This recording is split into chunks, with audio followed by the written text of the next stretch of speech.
escaping the shadows. I know it's hard to put one foot in front of the other. Hi guys, CeeChronicles here. Welcome to the channel. I post fragrance related content on this channel and would very much appreciate you subscribing if you are new.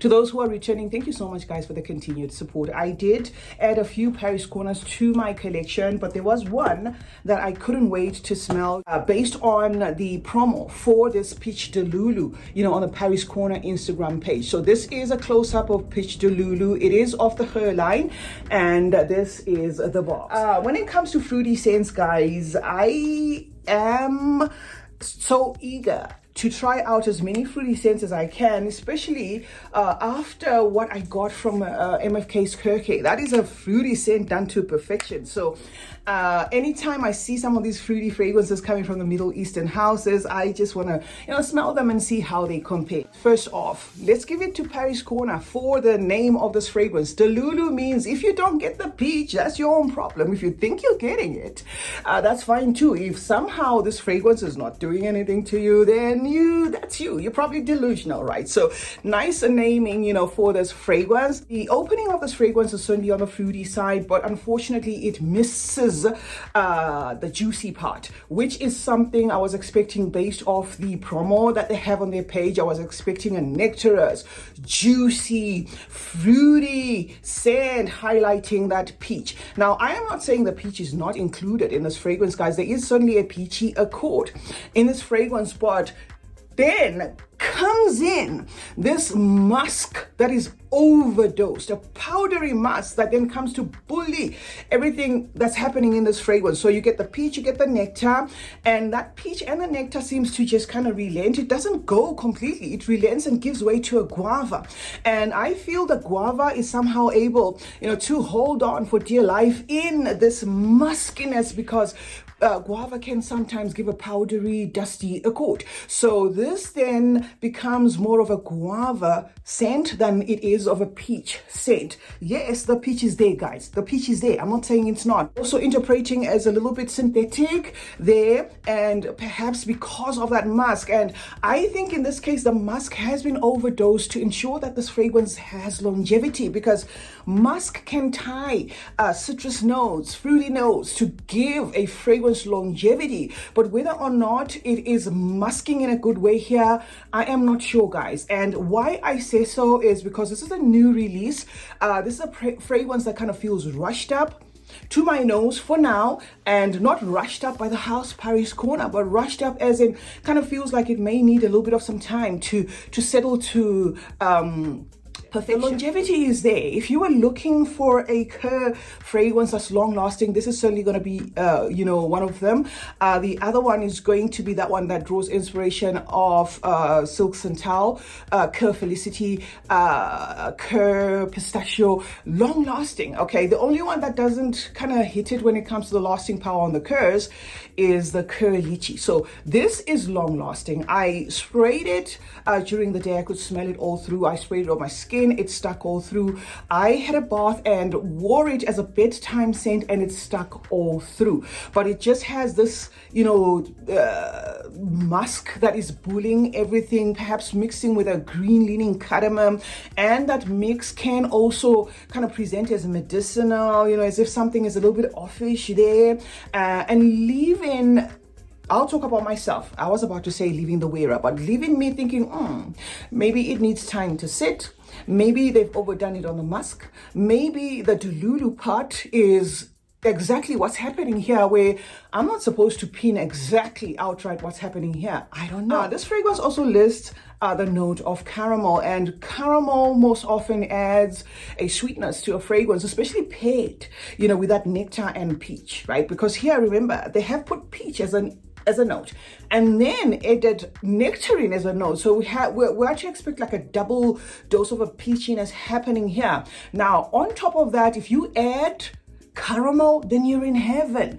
But the caramel in here also seems to be battling, to speak in that musky, powdery, dusty background. And I'm not sure if it's just only the musk now that is making this one dusty. It could also be the dry woods. They have listed the note of ginger, and ginger is not getting a chance here, guys. The more you sniff it like this, there's a medicinal accord to it. However, it is super promising. If I am to compare it with Tutti Frutti, Tutti Frutti was just a fruity scent to me. It was by Fragrance World. It was just a fruity scent to me.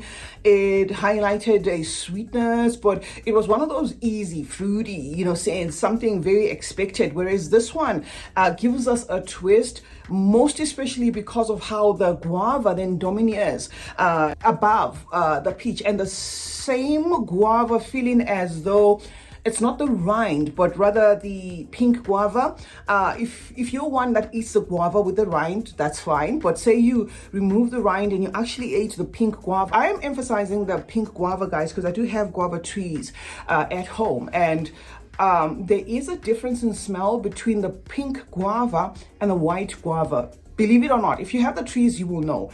And this to me is kind of giving me that pink guava, smell. But when it comes to peach Delulu, 1+ I can leave with you here because if I don't, I would have done you an injustice, I feel. 1+ about this fragrance is the fact that the guava does not turn fecal. I do have guava fragrances in my collection, and I'm not saying those turn fecal, no. But the guava note in itself can borderline, have that fecal smell. I harvest guavas at home, and when I do, we put them in the kitchen. I usually do harvest a lot of them if I want to can them or just preserve them as a pickle or whatever. But if you harvest the guavas and you leave them sitting on your kitchen counter for a while, it doesn't have to be the kitchen counter, it can be anywhere in the house. You leave them sitting there for a while, they do have an unpleasant smell that rises to the surface, leading fecal and stuff. So this guava does not do that. It is a guava that is powdery. It is a guava that's slightly sweet, not too sweet. This is why I say the caramel has been domineered here, because I was expecting the caramel to add a sweetness, but to me, it's not really hitting it as in a very yummy, sweet, caramelly feel of a fragrance. And though it is also gourmand, it kind of has a synthetic thing going on and also has kind of like a medicinal feel about it. So that's what happens, with this fragrance. But yes, the guava does speak does speak politely in this fragrance. It's not an off-putting guava, which is something that sometimes can happen if the guava is not mixed properly. And for those who may be wondering whether this one shares anything in common with the Kealis, because the Kerr line has been cloning the Kealis, Keali after Keali. I mean, the weddings, Silk Santal, they gave us Felicity as an alternative to that. Then Yam Pistachio, they gave us Kerr Pistachio as an alternative to that. And there was that Lychee one, Kerr Lychee, that was an alternative to Eden Juicy Lychee or something like that. This does not feel as though it's borrowing from any Keali, guys. Maybe that again is the reason why they put Delulu. It doesn't feel as though it's borrowing from a Keali. It does feel like a standalone fragrance. However, for those who care to know whether this one is going to vibe similar to Lattafa's Ajwa Pink to Pink, because that is another one that incorporates the guava note, no. I think this one is probably a standalone, well, at least for now. If it's not and other people do discover what it's cloning, then fair enough. But I'm not getting a fragrance that is reminding me of another fragrance on the market there. It's, yes, certainly fruity. It's certainly a little bit sweet, fun, but the props to this is, the longevity, and DNA in itself seems like that will be easy to carry for most women than men would. But that powdery musk overdose might make it such that men may also wear this if they wanted, because the musk is really doing the most here. Musk and a little bit of cardamom and the wood. Chronicles is my name. Thank you so much, guys, for joining me today. Let me know your thoughts on Delulu. Do you have this fragrance? Let us interact, guys, in the comments section. Remember to turn on post notifications. That way you get to be notified anytime I upload a video. Like and share this one, and remember that smelling good is a form of good manners. Cheers.